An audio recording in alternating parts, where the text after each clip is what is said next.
प्रिय छात्रों नमस्कार। एडो इंस्पायर चैनल में आपका स्वागत है। आज हम पुनः आपके लिए कक्षा 10वीं का पाठ 7 प्रस्तुत कर रहे हैं। नाम है सौहार्दं प्रकृतेः शोभा। सप्तमः पाठः सौहार्दं प्रकृतेः शोभा। सौहार्दम शब्द का अर्थ है स्नेहपूर्ण व्यवहार। प्रकृति आप जानते हैं नेचर, और शोभा माने सुंदरता। प्रकृति की सुंदरता, यदि हम परस्पर स्नेहपूर्ण व्यवहार करते हैं, एक दूसरे से प्रेम पूर्वक रहते हैं, तभी उसकी शोभा है। इस पाठ में पशु पक्षियों के माध्यम से दर्शाया गया है कि पशु पक्षी कैसे आपस में सर्वश्रेष्ठ अपने आप को मान रहे हैं, और तभी प्रकृति माता आकर बताती हैं कि हम एक दूसरे के आश्रित हैं, एक दूसरे के द्वारा ही हमारा जीवन चल सकता है, इसलिए हमें स्नेह और मैत्रीपूर्ण व्यवहार करना चाहिए। पाठ शुरू होता है। ये एक नाटक भी है। इसको हम शुरू में बताया गया है क्या दृश्य है। वनस्य दृश्यम, वन का दृश्य। समीपे एवैका नदी वहती, एव और एका नदी वहती। वहती इसमें क्रियापद है, कौन कहने पर जो उत्तर मिले वो कर्ता। नदी कहाँ बह रही है? वन के पास। वन में पास में एक नदी बह रही है। एकः सिंहः सुखेन विश्राम्यते। विश्राम्यते का अर्थ होता है विश्राम कर रहे हैं। कौन? एक वचन का प्रयोग है सिंहः। आप जानते हैं शेर जो है जंगल का राजा है, वो सुख से सो रहा है। तदैव तदा एव एकः वानरः आगत्य तस्य पुच्छं धुनाति। धुनाति शब्द का अर्थ होता है घुमा रहा है, घुमा देता है। कौन? एक बंदर आकर उसकी पूंछ घुमा देता है। आप समझ गए होंगे, सोए हुए शेर की पूंछ को घुमा दिया एक बंदर ने। उससे किसको क्रोध आ गया? शेर को। तो उसका विशेषण पद है क्रुद्धः। क्रोध में सिंह ने उसको प्रहर्तुम इच्छति, प्रहार करना चाहा वापस, कि उसने जैसे ही पूंछ घुमाई। अब दृश्य में देख रहे हैं शेर जो है सोया हुआ है और बानर उसकी पूंछ घुमा रहा है। तो शेर को गुस्सा आया, वो उसको प्रहर्तुम इच्छति, किंतु वानरस्तु कूर्दित्वा वृक्षम आरूढ़ा। वृक्षम और आरूढ़ा को अलग कीजिए, क्रियापद है आरूढ़, चढ़ गया। त प्रत्यय का प्रयोग है इसमें। जैसे ही उसने प्रहार करना चाहा शेर ने, तो वो चढ़ गया बंदर वापस पेड़ पर। तदा एव अन्यस्माद् वृक्षात् अपरः वानरः सिंहस्य कर्णमाकृष्य पुनः वृक्षोपरि आरोहति। क्रियापद दिया है आरोहति। अंतिम शब्द जो है वो क्रिया है हमारा, चढ़ जाता है। और कौन कहने पर जो उत्तर मिले वो करता है। अपरः वानरः प्रथमा विभक्ति में है दूसरा बंदर। एक बंदर ने पूंछ घुमाई और जैसे उसको पकड़ने की चेष्टा की बंदर ने, वो भाग के चढ़ गया। दूसरा अपर माने दूसरा बंदर पेड़ से नीचे उतरा, दूसरे पेड़ से, और जो उसका कान है समीप, उसके जाकर उसने कान को खींचा और फिर भाग के वृक्षोपरि वृक्ष पर चढ़ गया। एवमेव वानराः वारं वारं सिंहं तुदन्ति। अब बहुवचन का प्रयोग है वानराः। क्या कर रहे हैं? तुदन्ति माने दुखी कर रहे हैं शेर को।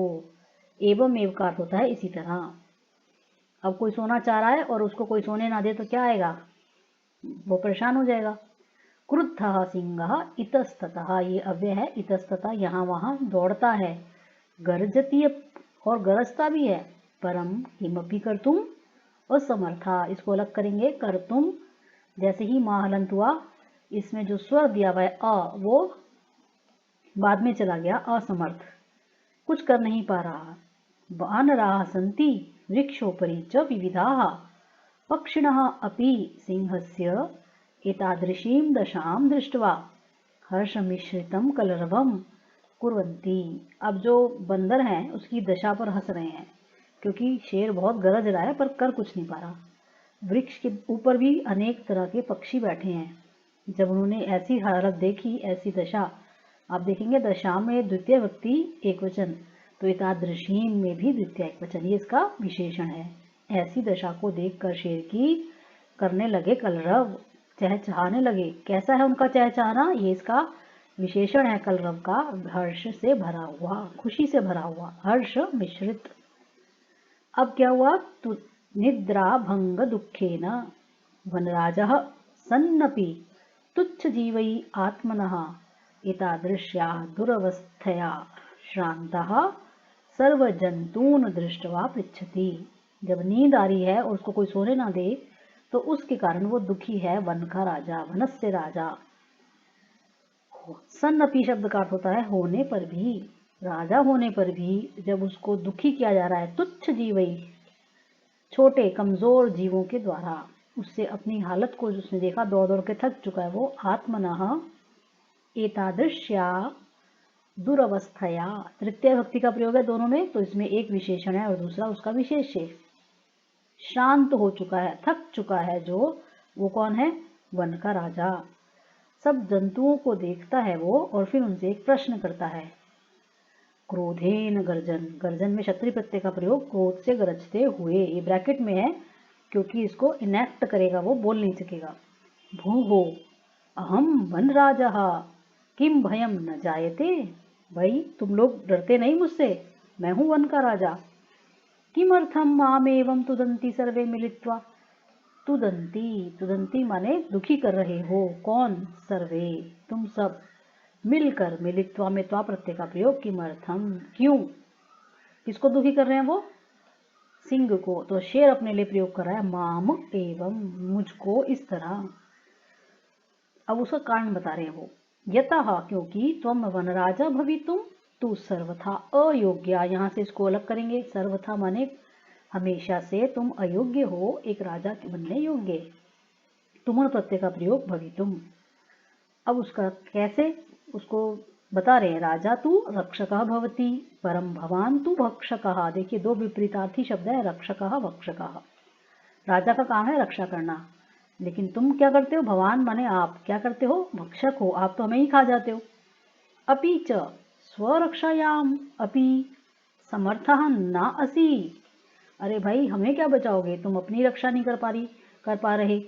तर्हि कथम अस्मान रक्षिष्यसि, कथम और अस्मान को अलग अलग करेंगे, उसी तरह महलंत हो जाएगा, और अब प्लस के बाद रक्षिष्यसि, करोगे रक्षा, कैसे? हम सबकी। अन्यवान रहा, एक दूसरा बंदर और उसको चिढ़ा रहा है, किम न श्रुता, सुना नहीं तुमने? पंचतंत्र उक्ति, पंचतंत्र एक पुस्तक का नाम है, विष्णु शर्मा द्वारा लिखी गई, उन्हीं ने ये पंचतंत्र में कहा है। तो विद्वान है बंदर, वो पंचतंत्र की उस उक्ति को बता रहा है। क्या है वो उक्ति? यो न रक्षति वित्रस्तान पीड्यमानान परई सदा जंतून पार्थिव रूपेण सकृतांतो न संशयः। यह, ये माने जो, कौन? पार्थिव रूपेण, राजा रूप में रहकर भी, जो राजा, इसका अभिप्राय है जो राजा ये इसमें करता है, पार्थिव, पार्थिव कहते हैं राजा को।